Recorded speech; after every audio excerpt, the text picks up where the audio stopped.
آیتیں یہ بات بتا رہی ہے کہ دنیا کے اندر ایک کانسٹنٹ چینج کا عمل چل رہا ہے. کبھی صبح ہوتی ہے، کبھی رات ہوتی ہے. یہ تمام چیزیں جو تغیرات ہوتے ہیں، تو اس لیے کہا جاتا ہے نا کہ اس کائنات میں اکیلا کانسٹنٹ اگر کوئی ہے تو وہ چینج ہے. جہاں پر کچھ لوگ تو یہ سمجھتے ہیں کہ یہ تغیرات اگر اللہ ہی کر رہا ہے تو کوئی قانون ہے اس کے تحت ہو رہا ہے. لیکن جس بات کی طرف اللہ تعالیٰ ہم کو توجہ یہاں پہ دلانا چاہ رہا ہے وہ یہ کہ یہ تغیرات انسانی زندگی میں جو برپا ہونے کی اس کی بیسس ہوتی ہے وہ اخلاق ہوتے ہیں.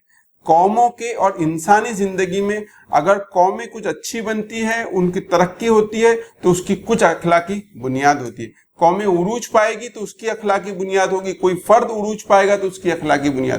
وہیں پہ زوال کی بھی اپنی بنیادیں ہیں کہ انسان جب اخلاق کو، کردار کو پامال کرتا ہے تو وہ ظہور پذیر ہوتا ہے، وہیں پہ قومیں بھی ظہور پذیر ہوتی ہے. تو یہ اللہ تعالیٰ کا ایک بہت بڑا فلسفہ ہے قوموں کے عروج و زوال کا اور انسانوں کے عروج و زوال کا. ایک کانسٹنٹ سسٹم ہے کہ چینج ہوتے رہے گا، لیکن اس پورے چینج کو دیکھنے کے دو نظریات پیدا ہوتے ہیں.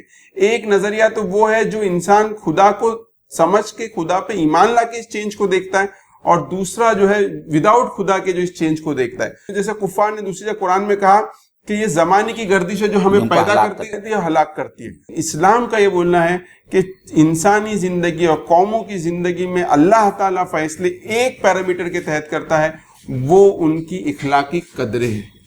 اخلاقی بنیاد ہے جو انسانوں کی دنیا کے بھی فیصلے کرواتی ہے اور آخرت کے بھی فیصلے جو ہے کرواتی ہے. اس میں اور ایک پہلو تھا جو ہم اگر ان آیتوں کے اوپر اپنی پرسنل زندگی سے غور کریں، یہ بات تو طے ہو گئی کہ زندگی میں اونچ نیچ آنے والی ہے، تو ہم کو اپنے آپ کو بھی تیار رکھنا ہے کہ جب اچھے دن آئے تو یہ نہ سمجھے کہ یہ ہمیشہ رہنے والے، اور جب برے دن آئے تو بھی یہ نہ سمجھے کہ یہ کبھی ختم، اس برے دنوں کی بھی ایک فجر ہوگی. اور جہاں پر ہم اپنے بچوں کی تربیت کریں تو وہاں پہ بھی ان کو سکھائیں کہ آج اگر اچھے دن ہے تو یہ بھی سمجھ لو کہ یہ ہمیشہ رہیں گے، یہ ضروری نہیں ہے. ہم کو اچھے دنوں میں بھی اللہ کا شکر ادا کرنا چاہیے، اور برے دنوں میں حالات پہ جو ہم کو جو ہے صبر کرنا چاہیے.